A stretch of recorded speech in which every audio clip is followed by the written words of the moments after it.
సాధారణంగా వినాయక చవితి అనేది దాదాపుగా దేశంలోని అన్ని రాష్ట్రాల్లో కూడా చాలా ఘనంగా నిర్వహిస్తూ ఉంటారు. ముఖ్యంగా మహారాష్ట్రలో చాలా ఘనంగా నిర్వహిస్తారు. ఆ తర్వాత హైదరాబాద్, అలాగే కర్ణాటక. సో ఇలా పలు ప్రాంతాలలో భారీ ఎత్తున నిర్వహించడం, తర్వాత విగ్రహాలను తీసుకెళ్లి నిమజ్జనం చేయటం ఇది కామన్గా జరిగేటువంటి ప్రక్రియ.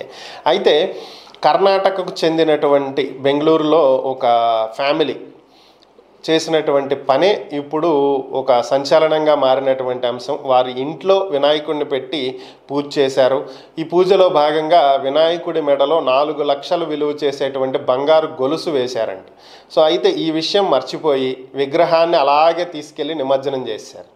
సో 4 లక్షలు విలువ చేసే బంగారపు గొలుసుతో సహా విగ్రహాన్ని నిమజ్జనం చేసేయటం అయిపోయింది.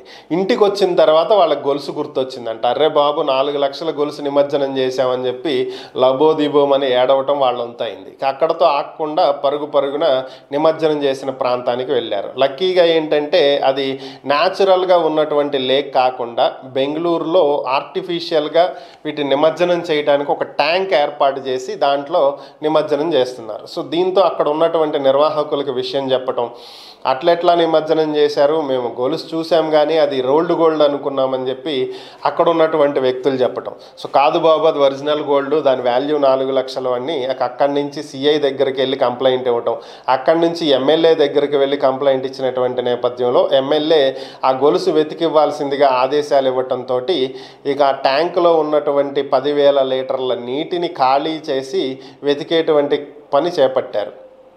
10 గంటలు సుదీర్ఘంగా వెతికిన తర్వాత ఫైనల్గా గొలుసు దొరికిందంట.